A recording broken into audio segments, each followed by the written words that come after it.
नहीं आता। तो कहने लगे कि हो तो गई है, डॉक्टरों ने कहा कि इसको तो निकालना पड़ेगा बड़ी बुरी हालत में। तो मैंने, हमारा तो प्रसाद आप जानते हैं चना है, तो चना निकाल करके मैंने कहा अच्छा प्रसाद ले लो फिर देखते हैं। तो जरा हिचकिचाने लगे। मैंने कहा क्यों? कल आज संकष्टी है, आज तो हमें उपवास करना होगा, हम तो उपवास किए हुए हैं। मैंने कहा उपवास करे संकष्टी के दिन? अरे भाई, जिस दिन गणपति का जन्म हुआ, अगर हमारे घर जिस दिन जन्म होता है तो हम क्या सूतक पालते? जब कोई मरे तब तो ना सूतक पालते हैं हम। तो हम लोग उसी दिन बराबर आप उपवास करिए तो गणपति तो नाराज होने वाले हो।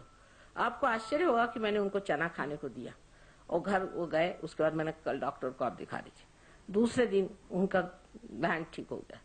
ये बिल्कुल कमाल की चीज है, लेकिन होता है जिस वक्त आप कुंडलिनी पे उतरते हैं तो आप कारण और परिणाम से परे चले जाते हैं। कारण से परिणाम जो होता है वो फलित होता है। जब कारण कोई होगा तो उससे परिणाम फलित होता है। पर अगर आप कारण से परे चले जाएं तो कारण न रहा न परिणाम रहा। इस तरह से अनेक बार होते रहा है और हो सकता है अगर आप अपने कुंडलिनी पे आ जाएं।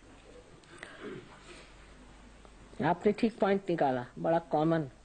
जो आजकल जो बुक्स निकली हैं व्रत और जो शिक्षा देते हैं इतने फास्टों के बाद गेट दिस और जो कथाएं करते हैं और डिफरेंट माताएं, लाइक संतोषी माता है। संतोषी माता तो बिल्कुल सिनेमा वालों ने बनाई, बिल्कुल। संतोषी माता कोई शब्द ही नहीं, देवी के 1000 नाम है, उसमें संतोषी शब्द नहीं। क्योंकि जो देवी स्वयं साक्षात संतोष देती वो क्या संतोषी होगी? संतोषी तो एडजेक्टिव है, आपको खुद सोचना चाहिए। पर हम लोग जानते नहीं ना, यही 100 साल में क्यों ऐसी। देखिए, हमको भी सोचना चाहिए कि ये सब चीजें पहले क्यों नहीं चलती थी, आज नई नई चीजें निकल रही है, ये कैसे, क्यों? वजह यह है कि हम अपने बारे में जानते नहीं, हमें अपने शास्त्र मालूम नहीं। देवी के 1000 नाम हमने कभी पढ़े नहीं, हम क्या जाने संतोषी माता नाम है या नहीं। किसी ने संतोषी माता का व्रत किया तो बड़ा ही मुश्किल हो जाता है मुझे पार कराना। ये तो सब ये सिनेमा वालों ने एक संतोषी माता बना दी, सिनेमा वाले क्या माता बनाएंगे? आप ही सोचिए कहां से निकाले। इस तरह की नई नई चीजें बहुत है। अभी हमारे महाराष्ट्र में एक, मैं तो कहती हूँ तो ब्राह्मणों के कर्दन काल निकल आए बेचारे, सारे ब्राह्मणों को मार डाला उस आदमी ने। उसका नाम था गुड़वणी। उसने एक किताब, कोई विष्णु तीर्थ करके है, उन्होंने किताब लिखी। ये 50-60 साल पहले उन्होंने किताब लिखी थी। उसमें कुछ तरुणोपाय अरुणोपाय पता नहीं बड़े बड़े नाम दे दिए। तो मैंने इन ब्राह्मणों से कहा कि तुम क्यों इसमें पढ़े, तुम्हारे पास शास्त्र नहीं है?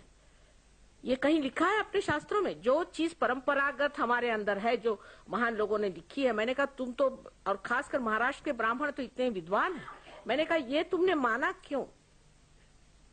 ये मानने की जरूरत क्या थी? ये कहाँ लिखा है, कौन से शास्त्र में लिखा है? लेकिन मान गए। आज कोई भी आता है, नियो सन्यासी कोई चलाया, कोई फलाना ढिकाना, ये सब नई नई चीजें निकालते, वो बड़ी अच्छी लगती है हमको।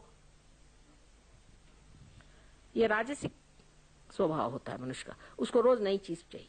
अरे भाई, जो अपने यहाँ इतनी बड़ी चीज रखी है उसे देखिए। कहीं लिखा है, शंकराचार्य ने कहीं लिखा है कि कुंडलिनी से आपको तकलीफ होती, लेकिन अभी कुंडलिनी फाउंडेशन बनाए, बताइए 65 लाख रुपया उनको दिया गया। कुछ समझ में मेरे नहीं आता है कि जो कभी लिखा नहीं वो चीज क्यों मानते हैं आप लोग? कभी नहीं मानना चाहिए। हमारे यहाँ हजारों वर्षों से चीजें लिखी हुई है, हम तो मतलब ज्ञात लोग हैं, हमको क्या इस चीज में पढ़ा। मैं अंग्रेज समझ सकती हूँ क्योंकि वो तो बेवकूफ ऐसे ही होते हैं और इस तरह से और बेवकूफ बनते हैं। तो राजसिक लोग होते हैं, उनको कोई नई चीज दे दीजिए। आजकल और नया निकाला है उन लोगों ने कि सर में लाल रंग लगाओ, नाक में सुइयां डालो, यहाँ पे पीने बांधो और घूमते रहते हैं बेवकूफ जैसे।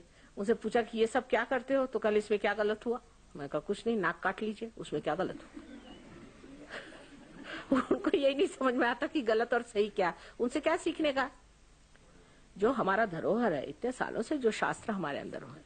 और देखिए कि आश्चर्य मुझे लगता है, इतने विद्वान ब्राह्मण लोग, इतने विद्वान जो कि शास्त्र जानते हैं, उनको इस आदमी ने बिल्कुल पंगु कर दिया। सबको पैरालिसिस, दुनिया भर की बीमारी।